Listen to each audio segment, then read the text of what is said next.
शहीद की माँ इस पाठ में फिर से एक बार आपका स्वागत है। आज हम सुगम भारती पाठ्य पुस्तक से पाठ क्रमांक 15वां पढ़ने जा रहे हैं, जिसका शीर्षक है शहीद की माँ। शहीद की माँ यह एक एकांकी है और इस एकांकी का यह सेशन क्रमांक दूसरा है। इसके पहले भाग में हमने देखा कि बिस्मिल्लाह की माँ जेल में उनसे मिलने के लिए आती है। दूसरे दिन बिस्मिल्लाह को फांसी होने वाली थी और इसी कारण माँ अपने बेटे से मिलने के लिए आई थी, लेकिन बिस्मिल्लाह अपनी माँ से उस समय नहीं मिलना चाह रहे थे। अब देखते हैं बिस्मिल्लाह की माँ उनसे मिलती है या नहीं और उनके बीच में क्या संवाद होते हैं। इसको हम विस्तार से पाठ में परिच्छेदों के द्वारा, उनके संवादों के द्वारा पढ़ेंगे और समझेंगे। बिस्मिल्लाह जेल में है और जेलर उनको आकर बताते हैं कि उनकी माँ उनसे मिलने के लिए आई हुई है। तब बिस्मिल्लाह प्रसन्न हो जाती है शुरुआत में, बाद में वह जेलर से कहते हैं कि नहीं, मैं अपनी माँ से नहीं मिलना चाहता।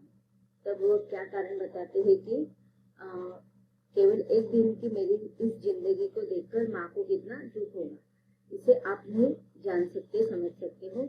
और इसी कारण उनके मन में डर था कि माँ की भीगी आंखें देखकर उसके कदम अर्थात बिस्मिल्लाह के कदम डगमगा न दे। और उन्हें ऐसा लग रहा था कि मातृभूमि की रक्षा के लिए जो मौत को या अपना जीवन जो उन्होंने समर्पित किया था, उस समर्पित जीवन के लिए उन्हें अफसोस न होने लगे। उस पर जेलर कहते हैं व्यंग्य से, इसका मतलब हुआ कि तुम्हें अपने आप पर भरोसा नहीं। बिस्मिल्लाह, ऐसा न कहिए जेलर साहब, मैं चट्टान की तरह अटल हूँ।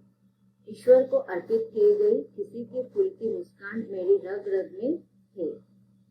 अब देखिए यहाँ पर चट्टान की तरह अटल होना, जिस प्रकार से चट्टान अर्थात पत्थर जिस प्रकार से मजबूत होता है, इसी प्रकार बिस्मिल्लाह के विचार भी जो थे वह चट्टान की तरह, पत्थर की तरह मजबूत, कठोर और अटल थे। इसलिए वे कहते हैं कि मैं चट्टान की तरह अटल हूँ। मेरे उद्देश्य या मैंने जो फैसला किया है मातृभूमि की रक्षा के लिए, उस मातृभूमि की रक्षा के लिए जो मैंने फैसला लिया है, उस पर मैं कभी भी फिर से अपना विचार परिवर्तित नहीं करूंगा। अगर वो उस समय चाहते तो अंग्रेजों सरकार की माफी मांगकर वो फांसी से बच सकते थे, लेकिन नहीं, उन्होंने किसी भी प्रकार से अपनी मातृभूमि की रक्षा के लिए समझौता नहीं किया। भले ही वह अपने जीवन को समर्पित कर दे, अपना बलिदान वह देकर मातृभूमि की रक्षा करना उन्हें उस समय महत्वपूर्ण लगा। लेकिन तब भी जेलर साहब, माँ से मिलने की हिम्मत मैं नहीं जुटा पा रहा हूँ, क्षमा चाहता हूँ।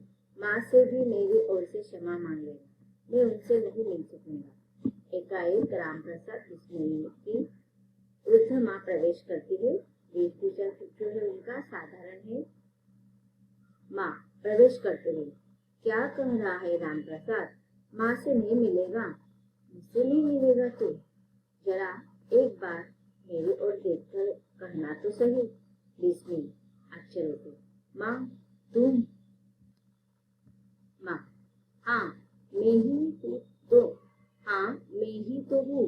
क्या अपनी माँ को पहचान भी नहीं सकता? बिस्मिल्लाह, ऐसे मत बोलो माँ। माँ, और क्या बोलूं?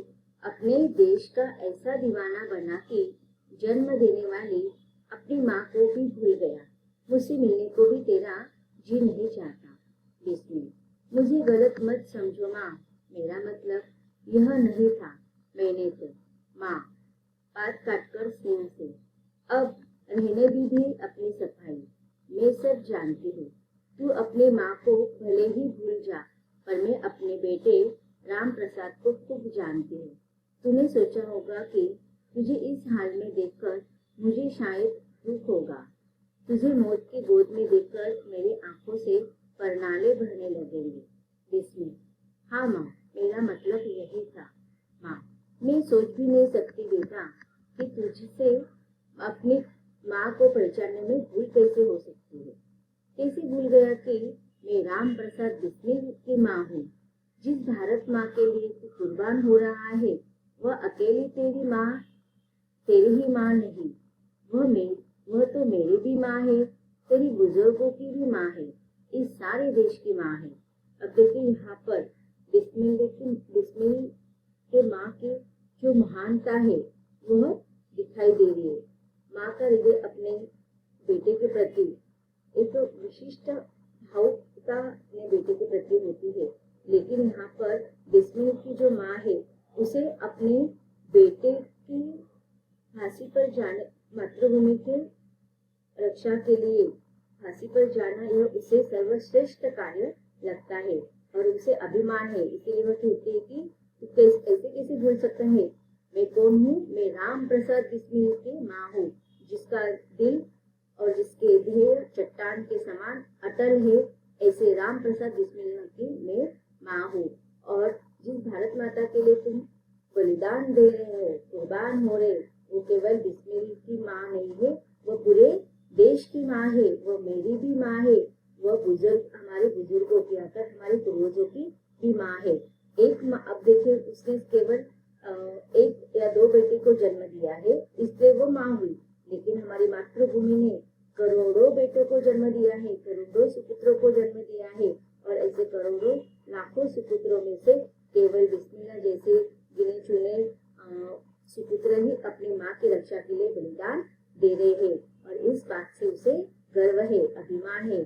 और इसीलिए वह कहती है कि मैं तुम्हारी मौत से दुखी नहीं बल्कि प्रसन्न हूँ, आनंदित हूँ, और अपनी मातृभूमि की रक्षा के लिए तुम अपने जीवन की जो कुर्बानी दे रहे हो, बलिदान दे रहे हो, इससे मुझे बहुत ही अभिमान लग रहा, अभिमान महसूस कर रही, मैं गर्वित हूँ।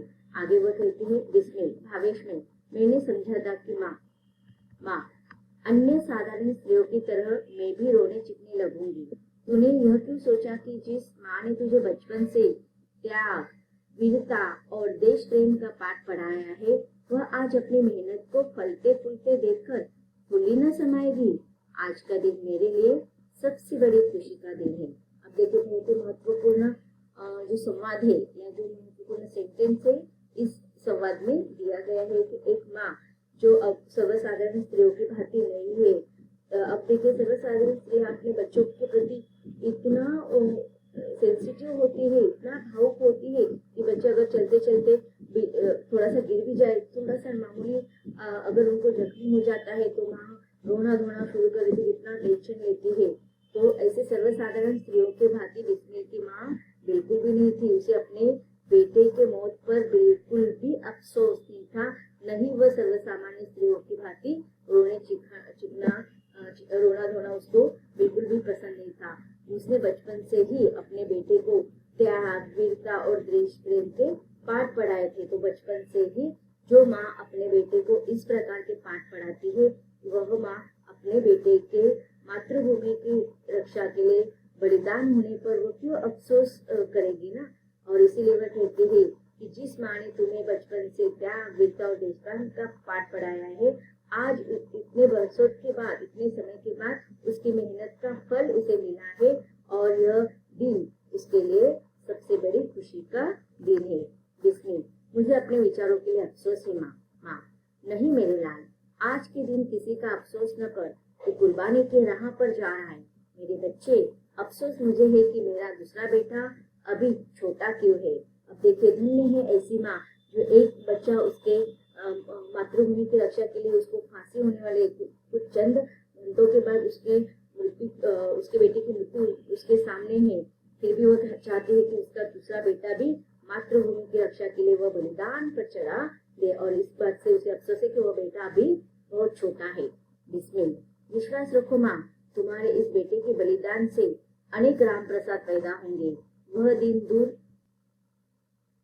नहीं है जब हमारा देश गुलामी के चंगुल से मुक्त होगा, लहलहाती जमीन हमारी अपनी होगी। अब देखिए जो मातृभूमि है वह अंग्रेजों के अधीनस्थ थी, और राम प्रसाद बिस्मिल अपने इस बलिदान को वह एक इतिहास में स्वर्ण अक्षरों से लिखकर दूसरों को वह बोध देना चाहता था कि अपनी मातृभूमि की रक्षा के लिए वह गुलामी को, अपनी मातृभूमि को या अपने देश को गुलामी के चंगुल से मुक्त करने के लिए ऐसे लाखों हजारों बिस्मिल्लाह वो तैयार करना चाहता था।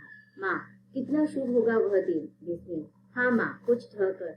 माँ, एक इच्छा है। अब कौन सा दिन शुभ कहाँ है कि जिस दिन हमारी मातृभूमि, हमारा भारत देश, हमारे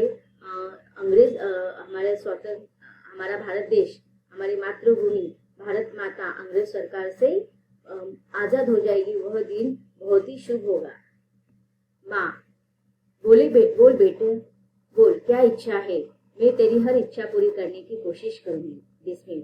अब आजादी का पहला जश्न मना जाए।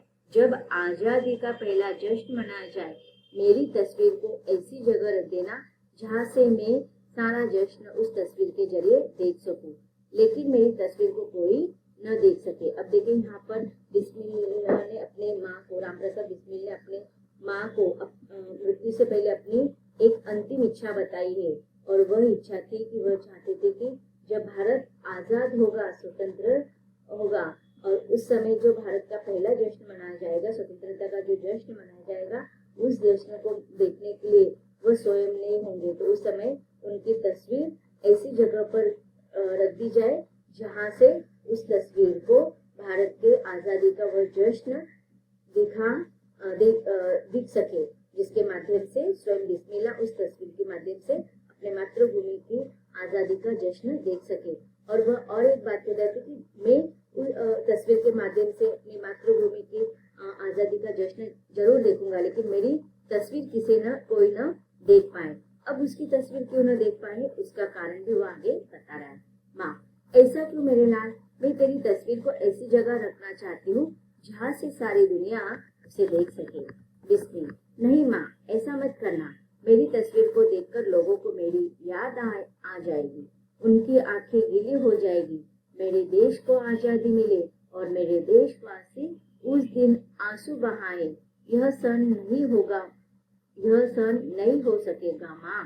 अब देखिए यहाँ पर उन्होंने कारण बताया कि क्यों वो अपनी तस्वीर सबसे छुपा कर रखना चाहते हैं, क्योंकि उसे लगता है कि जिस दिन मेरी मातृभूमि आजाद होगी, उस दिन सबके आंखों में खुशियां हो, सबके आंखों में खुशी के आंसू आ जाए, देशवासियों के आंखों में किसी भी प्रकार के दुख के आंसू ना आए, इसलिए वे चाहते कि उनकी तस्वीर कोई न देख सके। माँ भावावेश में, जैसा तू चाहता है वैसा ही होगा बेटे। जेलर घड़ी देखते हुए, क्षमा कीजिए, समय काफी हो चुका है।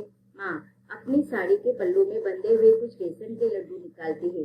ले बेटा, ये बेसन के लड्डू तेरे लिए बनाकर लाई हूँ, माँ के हाथ का यह अंतिम भोग है तेरे लिए। बिस्मिल। अच्छे से, बेसन के लड्डू, हाँ तुझे बेसन के लड्डू बहुत अच्छे लगते हैं ना। बिस्मिल हिचकिचाते हुए, लेकिन माँ, बिस्मिल जेलर की तरफ देखता है, जेलर मुस्कुराकर स्वीकृति देता है। माँ मुस्कुराकर, चिंता न कर, जेलर साहब से मैंने पूछ लिया है। बिस्मिल, तो फिर लाओ माँ, अपने हाथ से खिला दो। प्रसन्नचित माँ बिस्मिल को लड्डू खिलाती है। बिस्मिल, बस माँ, बचे हुए लड्डू मैं बाद में खा लूंगा। लड्डू लेकर अपने पास रख लेता है। माँ बिस्मिल के सिर पर हाथ फेरते हुए, अच्छा मेरे लाल, चलती हूँ। बिस्मिल, अच्छा माँ, ईश्वर करे अगले जन्म में भी तुम ही मेरी माँ बनो माँ, और फिर मैं तुझे इसी तरह कुर्बान करूँ, पाल पोस कर बड़ा करूँ। और गला रूंझ जाता है। बिस्मिल आश्चर्य से, यह क्या माँ, तुम्हें अचानक क्या हो गया। माँ जबरदस्ती हंसते हुए, कुछ नहीं बेटा, कुछ भी नहीं। बिस्मिल, तो फिर तुम्हारी आंखों में आंसू क्यों छलक आए। माँ उन्हें छलकने दे, उनकी चिंता क्यों करता है। नहीं माँ, विदा की बेला में तुम्हारी आंखों में चमकने वाले आंसू मेरे कदमों को डगमगा रहे। माँ आश्चर्य और दुख से, राम प्रसाद यह क्या कहते हैं, जन्मभूमि पर न्यौछावर होने वाले बहादुर इस तरह की बातें नहीं करते, संसार की कोई भी शक्ति उनके कदमों को नहीं डगमगा सकती। बिस्मिल, मैं अब तक अड़िग हूँ माँ, लेकिन तुम्हारे आंखों से बहने वाले दर्द को मैं सहन नहीं कर सकता। तुम दुखी रहोगी माँ, तो मेरी आत्मा भी दुखी रहेगी। माँ तेरी कुर्बानी पर दुख, वह भी मुझे, यह तो क्या कह रहा है बेटा। बिस्मिल, मैं नहीं कह रहा माँ, तुम्हारे आंखों से बहने वाले आंसू कह रहे कि तुम्हें कोई दुख है। माँ हंसकर, पगले ये आंसू खुशी के आंसू है। बिस्मिल, खुशी के आंसू। माँ हाँ बेटा, पाल पोस कर अपने संतान को अपने हाथों से देश के लिए कुर्बान कर देने में भी एक अजीब सी खुशी है, उस खुशी को प्राप्त करने का गौरव मुझे मिल रहा है। बिस्मिल, मैंने तो समझा था कि माँ अब रहने दो भी। जेलर साहब अपने बेटे को फांसी के समय, क्या मैं कल यहाँ रह सकती हूँ। जेलर साहब, नहीं, मजबूर हूँ मैं। हुक्म जाते हुए माँ बिस्मिल्लाह को आशीर्वाद देती है कि अपनी भारत माँ की अच्छी तरह सेवा करना, कोई चूक न होना पाए। बिस्मिल्लाह के सिर पर माँ हाथ फेरती है। बिस्मिल माँ के